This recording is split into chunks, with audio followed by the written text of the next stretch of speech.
অনেকদিন পর আপনাদের সাথে খুবই ইন্টারেস্টিং একটা রেসিপি নিয়ে হাজির হলাম। Hello everyone, welcome back to my new video.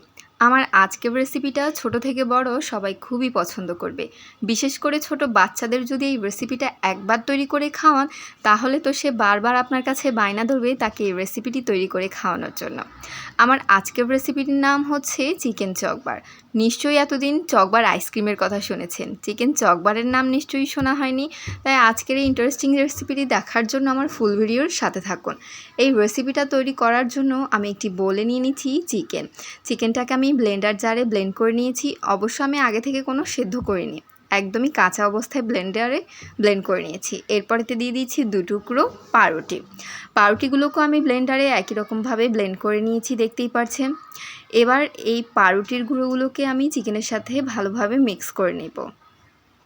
অবশ্য খেয়াল রাখবেন পাউরুটিগুলোকে খুব বেশি ব্লেন্ড করে নেবেন না, কিছুটা দানা দানা থাকলে কিন্তু খেতে ভালোই লাগে। এবার এতে দিয়ে দিচ্ছি আমি পেঁয়াজ কুচি, ধনেপাতা কুচি এবং স্বাদ অনুযায়ী কাঁচামরিচ কুচি। যার যার টেস্ট বার অনুযায়ী আপনারা এখানে ঝালটা দিতে পারেন। এরপর দিয়ে দিচ্ছি পরিমাণ অনুযায়ী 1 চা চামচের মতো লবণ, আর দিয়ে দিচ্ছি এখানে স্বাদে ম্যাজিক মশলা। এখানে আমি প্রায় 3 চামচের মতোই ব্যবহার করেছি।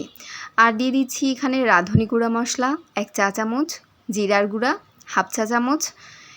এরপর দিয়ে দিচ্ছি এখানে কিছুটা পরিমাণ ভাজা জিরার গুঁড়া আর হলুদের গুঁড়া, আর অল্প পরিমাণে একটু ঘিটা দিলে এই চিকেন চকবারের ফ্লেভারটা খুবই স্ট্রং হয়, যার কারণে এখানে আমি একটু পরিমাণ ঘি ব্যবহার করেছি। আপনার চাইলে স্কিপ করতে পারেন। এরপর দিয়ে দিচ্ছি এখানে একটা ফাটানো ডিম, আদা রসুন বাটা একসাথে মিক্স করে আমি এখানে দিয়েছি, আর দিয়ে দিচ্ছি অল্প পরিমাণে কিছুটা টমেটো সস। এখন এতে দিয়ে দিচ্ছি 1 টুকরো লেবুর রসটা অবশ্যই দেওয়ার চেষ্টা করবেন, এতে করে চিকেন চকবারে যেই চিকেনের কাঁচা ফ্লেভারটা থাকে সেটা আর থাকবে না। এরপর এতে দিয়ে দিচ্ছি 2 চা চামচের মতো কর্নফ্লাওয়ার। অবশ্যই কর্নফ্লাওয়ারটা দেওয়ার চেষ্টা করবেন। সবগুলো দেওয়া হয়ে গেলে এবার ভালোভাবে হাত দিয়ে মিক্স করে নিব। মিক্স করে নেওয়া হয়ে গেলে আমি এখানে আগে থেকেই চিকেন চকবার তৈরি করার জন্য এই কাঠিগুলো সংগ্রহ করে রেখেছি।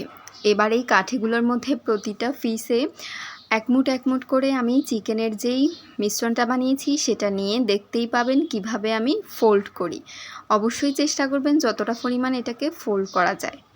দেখতেই পাচ্ছেন কাঠের উপর দিয়ে এবার হাত দিয়ে একটু মাখিয়ে কিন্তু ফোল্ড করে হালকা একটু হাত দিয়ে চেপেই তৈরি হয়ে যাবে চিকেন চকবারের অসাধারণ রেসিপি।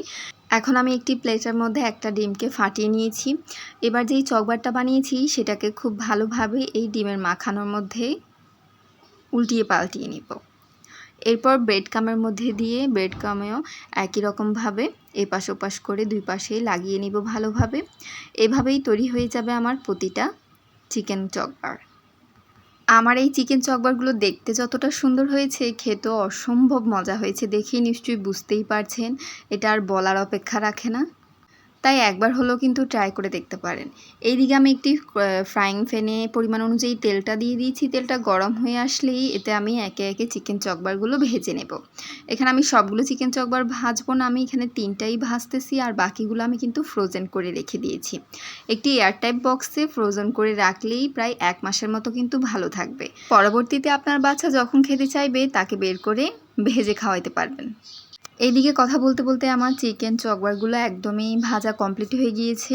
একটু লালচে করে ভেজে নেবেন যাতে অনেকটা ক্রিস্পি হয় উপরের অংশ, আর ভেতরের অংশ হয় অনেক বেশি সফট। দেখতেই পাচ্ছেন কতটা সুন্দর হয়েছে, একদম পারফেক্ট চিকেন চকবার।